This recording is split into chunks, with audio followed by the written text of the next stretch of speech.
бөлінді. Үйге берген тақырып сіздерге құқық қорғаушылық пен өзгергіштік заңдылықтары бойынша тарауды қорытындыладық.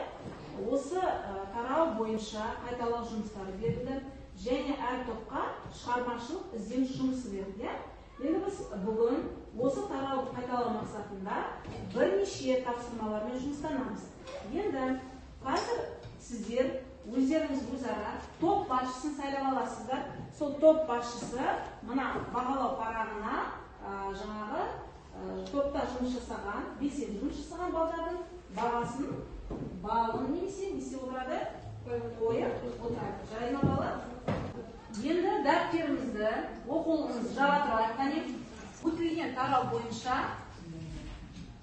терминмен жұмыс жасаймыз, я? Бұл жерде енді әрбір ұяшық ашылған сайын әр топтан бір оқушыдан жауап береді. Жарай ма? Психология. Жасушаны зерттейтін. Жақсы. Генотип.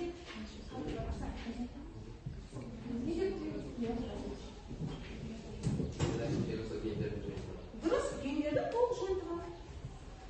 Келесі төртінші топ. Мейоз.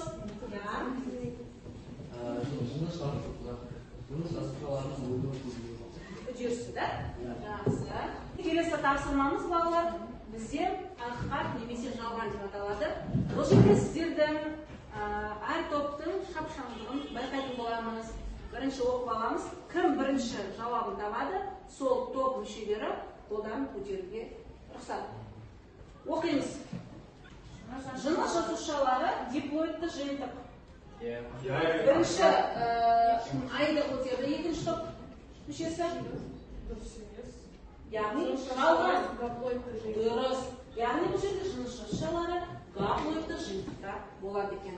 Жарайсыңыздар. Енді қазір сіздерге мен әр топқа бір генетикалық есептен беремін. Сол есептің берген оқисыңыздар, алдарыңызға берілген форматқа шығару жолын істейсіңдер, жазасыңыздар. Жарай ма? Қане, ойланамыз, барлығымыз ойланамыз, бірігіп жұмыс жасаймыз.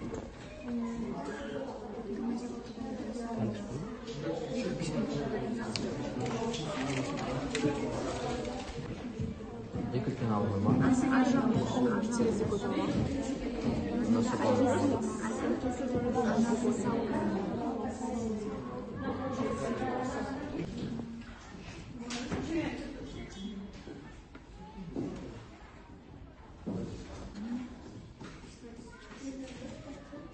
Жақсы.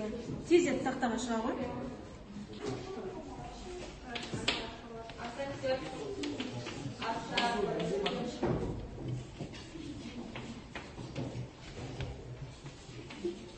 Барлығымыз тексереміз балалар, дұрыс па? Қарап отырайық, я? Және дәптерімізге жазып аламыз.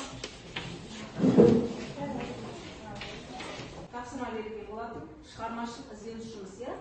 Бірінші топтан бізде Айжан мен Дастанның жаңағы жұмысын тыңдайық. Барлығымыздың назарымыз тақтада болсын балалар.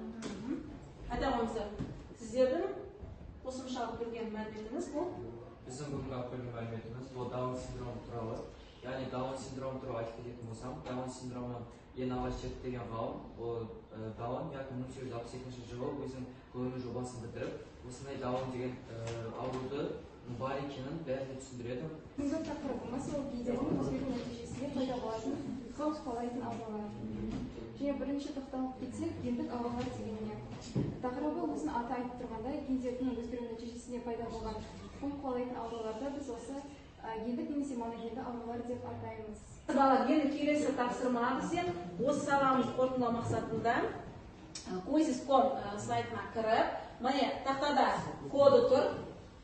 Кодын тереміз, барлығымыз кіріп, сұрақтарға жауап берейік балалар.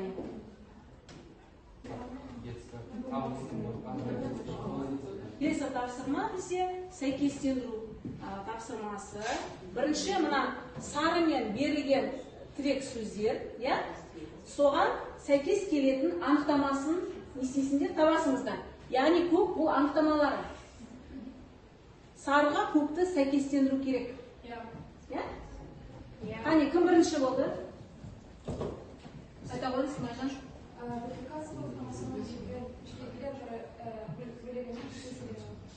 Екі еселемі. Қане, қоя қояқ. Тексеріп жіберейік, қане. Өте дұрыс, жарайсың. Соңғы бізде осына падет ссылкасы арқылы қане кіре қойыңыздар. Өздеріңіздің жаңағы өзіндік пікірлеріңізді осы сабақ жөнінде жаза қойыңыздар. Кері байланысып алар, иә? Өте тамаша, барлығы түсінікті, керемет, жақсы балалар. Көңіл күйдеріңіз жақсы ма? Жақсы балалар. Рахмет сіздерге. Өзімізге 3 шапалақ.